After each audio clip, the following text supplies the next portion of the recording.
وسلم يقول يدخل من أمتي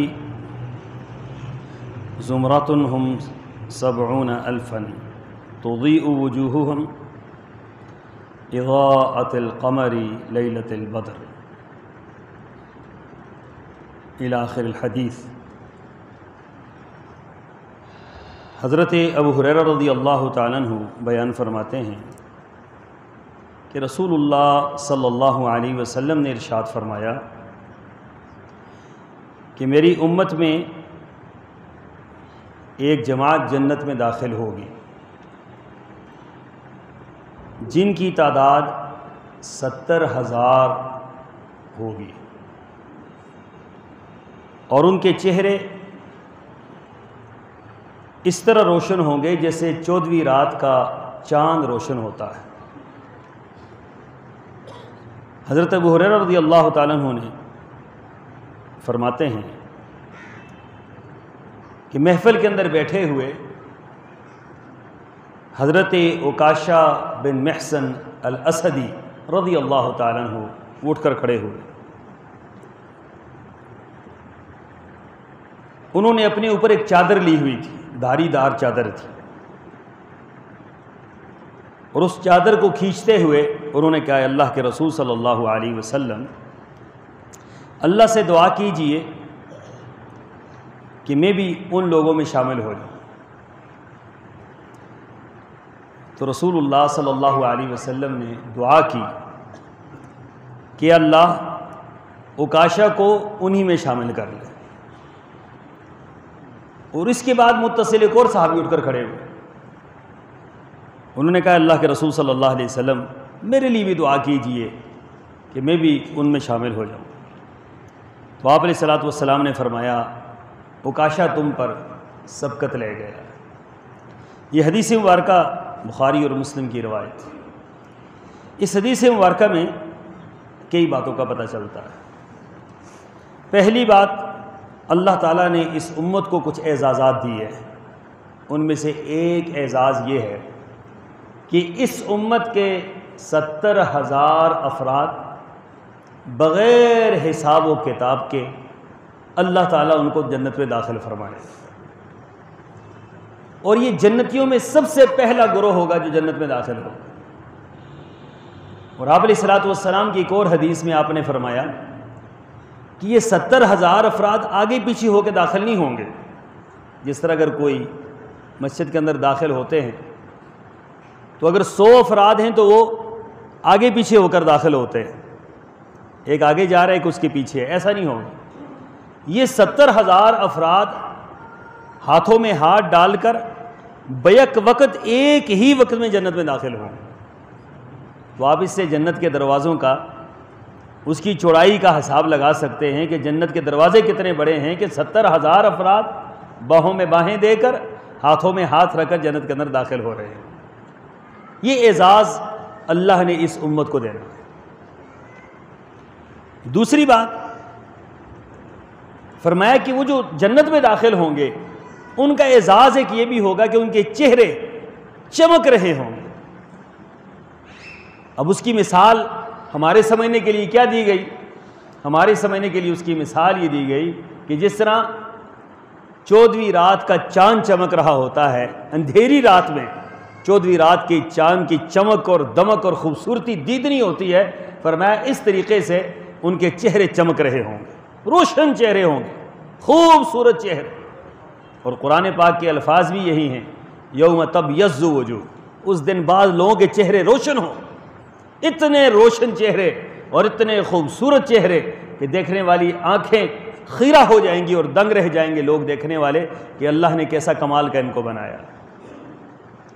اور یہ جنت میں جانے کا ایک اعزاز ہوگا، یہ روشن چہرے اور باہوں میں باہیں ڈال کر 70,000 افراد بغیر حساب و کتاب کے یہ جنت میں داخل ہوں۔ اگلی بات اس حدیث سے جو پتہ چلتی ہے کہ صحابہ کرام جب یہ باتیں سنتے تھے نا ان کا شوق اور ذوق بڑھ جاتا تھا۔ اب دیکھیں نا دنیا کے اندر مختلف لوگ ہیں، ان کی مختلف چاہتیں ہوتی ہیں۔ صحابہ کرام کی چاہت جنت تھی، ان کا ٹھکانہ جنت، 20 واقعات ایسے موجود ہیں کہ صحابہ کرام کے سامنے جنت کا تذکرہ ہوا تو صحابہ کرام بے خود ہو گئے اس میں، اور انہوں نے یہی تمنا کی کہ اللہ کے رسول صلی اللہ علیہ وسلم بس جنت چاہیے اور کچھ بھی نہیں چاہیے۔ رسول اللہ صلی اللہ علیہ وسلم کے ایک صحابی حضرت عمیر رضی اللہ تعالیٰ آپ کی خدمت میں مامور تھے، 24 گھنٹے آپ کی دہلیز پر بیٹھے رہتے، اور آپ علیہ الصلوۃ والسلام رات کے وقت یا دن کے وقت باہر نکلتے تو آپ کے ساتھ چل دیتے، آپ کا سامان اٹھاتے، آپ کا لوٹا پکڑ لیتے، آپ کی کوئی اور چیز جو ہے وہ خدمت کے لیے پکڑ لیتے۔ تو ایک مرتبہ اللہ کے رسول صلی اللہ علیہ وسلم نے فرمایا کہ عمیر مانگو کیا مانگتے ہو؟ اب دیکھیں نا ایک بہت بڑی بات، اللہ کے رسول صلی اللہ علیہ وسلم فرما رہے اور صحابی سے فرما رہے کہ مانگو کیا مانگتے، تو صحابی کی آپ اللہ اکبر ان کی تڑپ اور طلب دیکھیں کہ کس چیز کی طلب ہے ان کو، وہ کس چیز کے متلاشی تھے۔ یہی فرق ہے ہم میں اور ان میں، ہماری پہنچ دنیا ہے، ان کی پہنچ آخرت، ہماری تمنا دنیا ہے، ان کی تمنا آخرت، ہماری سوچ دنیا ہے، ان کی سوچ آخرت، ہماری سوچ دنیا کی ترقی، ان کی سوچ آخرت۔ اب رسول اللہ صلی اللہ علیہ وسلم فرما رہے ہیں کہ صحابی مانگو کیا مانگتے؟ میں کہا اللہ کے رسول صلی اللہ علیہ وسلم مرافقک فی الجنہ، اے اللہ کے رسول صلی اللہ علیہ وسلم ایک ہی تمنا ہے کہ جنت کے اندر آپ کا ساتھ نصیب ہو جائے۔ تو رسول اللہ صلی اللہ علیہ وسلم نے پھر فرمایا تھا کہ میرے ساتھی کثرت کے ساتھ سجدے کرو اور میری مدد کرو، کثرت کے ساتھ سجدے کر کے، تاکہ میں تمہاری شفاعت کر کے تمہیں اپنے ساتھ جنت میں رکھ۔ تو صحابہ کرام کا معاملہ جنت کا بڑا عجیب تھا۔ اب یہ صحابی نے بات سنی، تڑپ اٹھے۔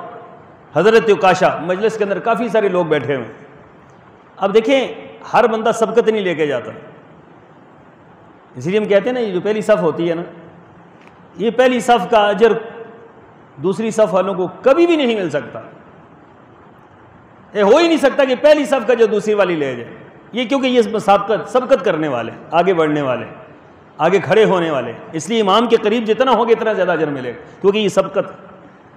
تو اسلام کے اندر جو ہے نا آگے بڑھنا نیکیوں میں، یہ بہت اس کی حوصلہ افزائی کی گئی کہ آپ پہلے آئیں اور پہلے کھڑے ہوں۔ لیکن یہ ایسے ہی ہے کہ جیسے اعلان ہو صبح کے ٹائم لائی گلی چوک کے اندر، صبح 8 بجے کے ٹائم فی بندہ 27,000 روپیہ اس کو ملے گا۔ اچھا کیا ہوگا جی، ہم پیچھے رہیں گے یا آگے جائیں گے؟ کیا خیال ہے جی آپ، ہم پیچھے رہ جائیں گے یا آگے جائیں گے؟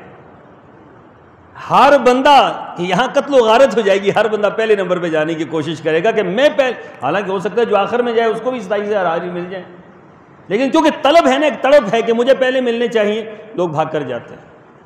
یہاں 27 نمازوں کا ثواب، 27 نمازوں کا ثواب، پہلی صف کا ثواب جو ہے ان سب میں بڑھ کر، اس صف کا مقابلہ ہی کوئی نہیں، اس کا اجر پوشیدہ رکھا اللہ نے۔ کیوں؟ 2 چیزوں کا اجر نہیں بتلایا، اذان کا اجر نہیں بتلایا، پہلی صف کا اجر نہیں بتلایا۔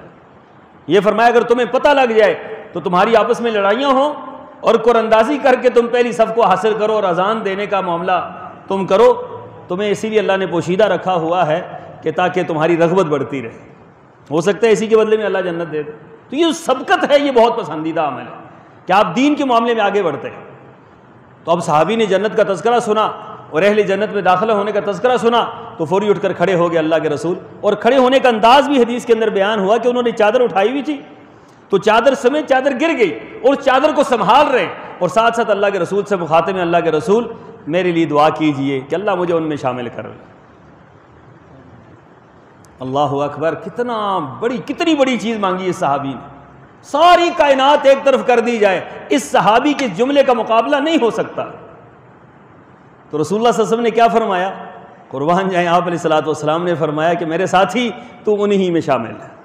لیں جی عکاشہ ان میں شامل ہو گئے، 70,000 افراد میں کنفرم بندہ جو دنیا کے اندر اللہ کے رسول صلی اللہ علیہ وسلم نے فرمایا یہ کنفرم ہے، بالکل 100%، 1000% کنفرم ہے کہ یہ عکاشہ جنت میں جائے گا اور 70,000 افراد کے ساتھ بغیر حساب و کتاب میں جائے گا، ایک ہی بندہ کنفرم ہے عکاشہ۔ اب ظاہر بات ہے جب یہ معاملہ ہو گیا ایک صحابی کے بارے میں یہ خوشخبری، تو سارے ہی صحابہ تھے، دوسرا صحابی اٹھ کر کھڑا ہو کہ اللہ کے رسول صلی اللہ علیہ وسلم میرے لیے دعا کیجیے۔ اب دیکھیے یہ سبقت کا فرق دیکھیں، یہاں سبقت کا فرق پتہ چلتا ہے، تھوڑی ایک لمحہ پہلے جو کھڑا ہو گیا اور ایک لمحہ بعد کھڑا ہوا، فرق کیا ہے؟ فرق یہ ہے کہ رسول اللہ صلی اللہ علیہ وسلم نے فرمایا کہ سبقت کا عکاشہ سبقت لے گیا، بھائی بات ختم ہو، بس وہ جو پہلے بول گیا نا اس کو جنت مل گئی، باقیوں کا معاملہ اللہ کے سپرد۔ اب یہ نہیں کہ باقی کو نہیں ملے گی، لیکن وہ جو خاص اعزاز تھا، وہ سبقت اٹھ کر کھڑا ہونے کا اور تیزی کے ساتھ کھڑے ہونے کا اور جنت کی طلب اور تڑپ کا جو اعزاز تھا وہ عکاشہ لے گئے۔ اسی نیکی کے معاملے میں نا ہمیشہ تیزی دکھانی چاہیے، نیکی کے معاملے میں آگے بڑھنا چاہیے، نیکی کے معاملے میں، نیکی کے معاملے میں تاخیر نہیں کرنی چاہیے۔ بعض اوقات نیکی بندہ تاخیر سے کرتا ہے نا، وہ اللہ تعالیٰ دیکھیں نا، اللہ تعالیٰ یہ چاہتے ہیں آپ جب مسجد کی طرف آئیں ایک جوش ہو، ایک ولولہ ہو، ایک تڑپ ہو، اللہ تعالیٰ کی محبت ہو، اللہ کے رسول کی محبت ہو، آپ مسجد میں خوبصورتی کے ساتھ آئیں اور دل کی تمام تر توجہ کے ساتھ اللہ کی عبادت کریں۔ ایک یہ ہے کہ بندہ بوجھ سمجھ کے آتا ہے، مصیبت سمجھ کے آتا ہے، پریشان ہو کر بیٹھتا ہے، پریشان ہو کر جاتا ہے، ان میں اور ان میں کتنا فرق ہے، زمین و آسمان کا فرق ہے، یاد رکھیں۔ یہ جو دل کے ساتھ عبادت کرتا ہے اور جو مجبوری کے ساتھ عبادت کرتا ہے، زمین و آسمان کا فرق ہے۔ دل کے ساتھ عبادت کرنے والا یہ اللہ کا مقرب ہے۔ تو اس حدیث مبارکہ کے اندر فرمایا عکاشہ سبقت لے گئے، اور اس حدیث کے جو رسول اللہ صلی اللہ علیہ وسلم نے ایک اور حدیث میں فرمایا کہ یہ کون لوگ ہوں گے جو بغیر حساب کتاب کی جنت میں داخل ہوں گے؟ آپ نے فرمایا کہ یہ وہ لوگ ہوں گے جو، جسے ہمارے ہاں اگر سمجھانے کے لیے میں آپ کو کہوں کہ وہ دم درود پر یقین نہیں رکھتے ہوں گے، چاہے جائز ہے چاہے ناجائز ہے، یہ الگ مسئلہ ہے، توکل کرنے والے ہوں گے اللہ پر، ہر معاملے میں اللہ پر توکل کرنے والے ہوں گے کہ جو کچھ کرنا ہے اللہ نے کرنا ہے، جو کچھ ہونا ہے اللہ نے کرنا ہے۔ حالانکہ جائز دم تو جائز ہی ہے نا، لیکن یہاں ان کی صفت یہ بیان کی جا رہی ہے کہ وہ جائز بھی نہیں کریں گے، کیوں؟ وہ اللہ پر توکل کرنے والے ہوں گے، جو ہمارا رب کرے گا وہی کچھ ہوگا۔ اس بنا پر اللہ تعالیٰ ان کو یہ اعزاز دے گا کہ 70,000 افراد بغیر حساب کتاب کے جنت میں داخل ہوں گے۔ اللہ مجھے اور آپ کو سمجھنے کی، عمل پیرا ہونے کی توفیق عطا فرمائے۔ وآخر دعوانا ان الحمد للہ رب العالمین۔